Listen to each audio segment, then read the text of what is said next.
Assalamualaikum warahmatullahi wabarakatuh. Bismillahirrahmanirrahim. Alhamdulillahirabbil alamin. Wassalatu wassalamu ala rasulihil amin wa ala alihi wa sahbihi ajma'in. Babu la yusammi ar-rajulu abahu wa la yajlisu qablahu wa la yamshi amamahu. Bab pada menyatakan jangan seseorang itu memanggil atau menyebut ayahnya dengan namanya.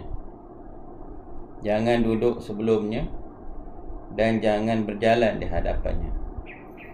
Ini adalah senarai adab-adab yang ada di dalam Islam sebagai tanda kita menghormati ibu ataupun ayah. Tapi kebanyakannya dah dilanggar dalam zaman moden hari ini, sehingga anak-anak sudah tidak hormat ibu dan ayah, dan ibu dan ayah sudah hilang kewibawaan, hilang wewenang untuk menjaga ataupun menegur anak-anaknya.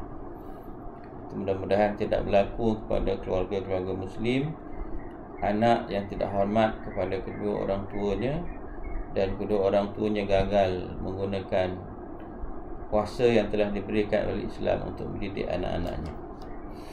Hadis ini diceritakan oleh Abu Hurairah, anna Abu Hurairah absara rajulaini. Bahwasanya Abu Hurairah melihat ada dua orang lelaki. Faqala li ahadihima. Kemudian Abu Hurairah berkata kepada salah seorang daripada keduanya. Dia nampak dua orang, kemudian tanya seorang, ma hadza minka? Apa hubungan dia dengan kamu? Faqal, maka salah seorang daripadanya mengatakan, abi, yang ini adalah ayahandaku. Faqal, maka berkata, lalu Abu Hurairah berkata, la tusammihi bismihi. Jangan engkau panggil dia dengan namanya. Panggil nama gitu saja. Wala tamshi amamahu, dan jangan engkau berjalan di hadapannya. Ini adab. Anak-anak tidak berjalan di hadapan ibu dan ayah, kecuali dalam beberapa hal. Kata ulama, antaranya adalah pada waktu malam yang gelap. Anak kena jalan dulu untuk memastikan jalan yang akan bakal dilalui oleh ayah atau ibunya itu selamat. Atau ketika jalan sangat licin. Semuanya merujuk kepada untuk menjaga keselamatan ibu dan ayah. Jangan berjalan di hadapan ibu dan ayah, berjalan di belakang. Dan wala tajlisu qablahu, dan jangan engkau duduk sebelumnya. Maknanya pastikan ibu dan ayah duduk dulu. Ada seorang bernama Zainal Abidin bin Ali bin Husain bin Ali. Beliau ini adalah salah seorang ahli bait ataupun keluarga Nabi lah. Satu ketika dia makan, dia kata dia ni sangat berbakti kepada ibu dan ayah dia. Kalau dia makan, dia jarang makan dengan ibunya. Dia tengok ibunya makan, baru dia makan. Sehingga ditanya, pasal apa kamu ni sangat berbakti kepada ibu dan ayah, tapi kamu tak makan, duduk satu hidang dengan ibunya. Dia kata apa? Aku takut bila makan dengan ibuku, aku ambil dulu daripada ibu aku ambil. Ini antara dia untuk menjaga. Barangkali dia kata, ibuku nakkan sesuatu, teringin, tiba-tiba aku ambil dulu, dan dia sudah mendahului ibunya. Itu antara akhlak yang tinggi yang ditunjukkan. Tapi hari ini kita tengok anak-anak, dia tak ambil kisah pun. Kadang-kadang buat tindakan-tindakan tak minta pun izin ibu ataupun ayahnya. Tiba-tiba dia terus buat benda-benda yang sepatutnya dia minta izin. Ini perkara yang sepatutnya tidak berlaku di kalangan keluarga Muslim. Ada satu hadis Nabi SAW, Nabi menyebut, al-walidu awsatu abwabil jannah. kedua ibu bapa itu, ayah itu ataupun juga termasuk ibu adalah pintu yang terbaik untuk masuk ke dalam syurga. In syi'ta, kalau kamu suka, fa'adhi'ha, kamu boleh cuaikan, kamu boleh abaikan. Wa in syi'ta fahfadha, kalau kamu suka, kamu jaga pintu tu. Jadi ini ada seorang seorang salaf, dia mengatakan bahawa ketika salah seorang ibunya meninggal, dia menangis bersungguh-sungguh hingga ditanya kepadanya, "Siapa kamu menangis? Adakah kamu tidak merentai ketentuan Tuhan?" Maka dia berkata, "Aku menangis sebab salah satu pintu syurgaku telah ditutup." Jadi menunjukkan betapa pentingnya ibu dan ayah. Ada satu lagi cerita tentang orang yang paling kuat berbakti kepada ibu dan ayah, kepada ibunya, adalah seorang yang bernama Uwais bin Amir.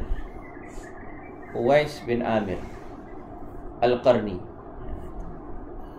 Sehingga Nabi sallallahu alaihi wasallam pesan kepada Sayyidina Umar, kalau kamu terjumpa Uwais bin Amir ini, minta dia mohon ampun kepada Allah untuk pengampunan untuk dirimu. Dan satu ketika Sayyidina Umar pernah bertemu dengan Uwais ini. Sayyidina Umar teringat cerita bagaimana Nabi pesan, maka Uwais telah mohon kepada Sayyidina Umar telah mohon kepada Uwais bin Amir Al-Qarni ini untuk mohon ampun bagi pihak dirinya. Ini ulama dia bahaskan, dia kata pengajarannya, doa anak yang berbakti kepada kedua ibu bapa itu sangat makbul. Jadi dalam hadis ni tadi menceritakan tak boleh panggil ayah dengan namanya saja. Zamri, siapalah, paling tidak beritahu ayah kita dan sebagainya lah, dengan cara hormat. Tapi kalau kita namakan, panggil ayah kita dengan dipanggil kunyah. Kunyah ni bab hal yukanni abahu, adakah boleh menyebut ayah dengan kunyahnya, gelarannya? Itu dibenarkan dalam syarak. Di mana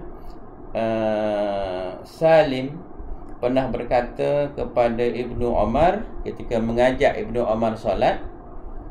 Salim mengatakan, As-salah ya Aba Abdurrahman. Ibnu Umar ni ada anak sulungnya lelaki nama Abdurrahman. Maka Ibnu Umar ini dikenali sebagai Abu Abdurrahman, ayah kepada Abdurrahman. Selalunya dikunyahkan kepada anak lelaki yang paling tua. Macam Abi, anak lelaki seorang je, panggil Abu Anas. Gitu. Kalau Arab biasa gitu.